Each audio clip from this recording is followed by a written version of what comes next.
you're watching iAfrica TV and I am Sankole Janko. These are the headlines at this hour.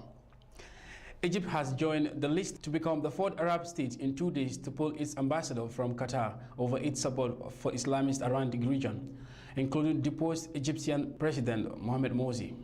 After the withdrawal of envoys by Saudi Arabia, the United Arab Emirates and Bahrain, Egypt's statement formalizes bridges between Cairo and Doha that began shortly after the military ouster of Mr. Morsi last summer. Since the Egyptian military removed Mr. Morsi, the conservative Gulf states have donated billions of dollars to support the new government, just as Qatar spent heavily to try to prop up the previous Islamists. Tunisian President Monsef Marzouki has lifted the state of emergency in force since 2011 operations triggered the Arab Spring, his office has announced. Tunisia has been rocked by sporadic attacks blamed on the jihadists since 2011 revolution that toppled a decades-old dictatorship and the touch of offsprings across North Africa and the Middle East. In November, Marzouki has extended the emergency rule for 8 months until the end of June, meaning it has lifted 4 months earlier.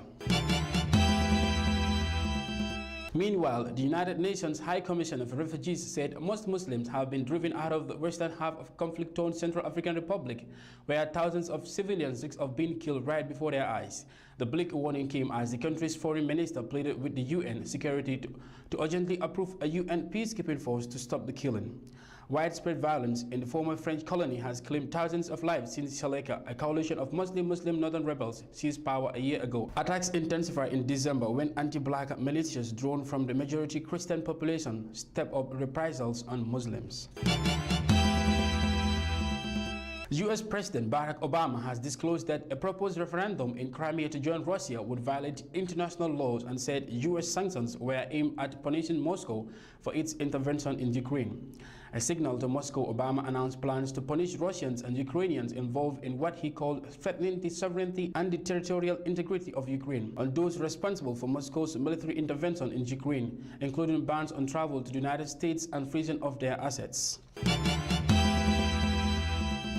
Finally, Cuba has officially agreed to talk with the European Union on restoring bilateral relations with the bloc.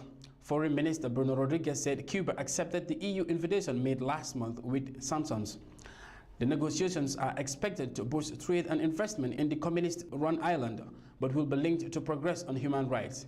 The EU restricted its ties with Cuba in 1996 to bolster dialogue on issues and multi-party democracy.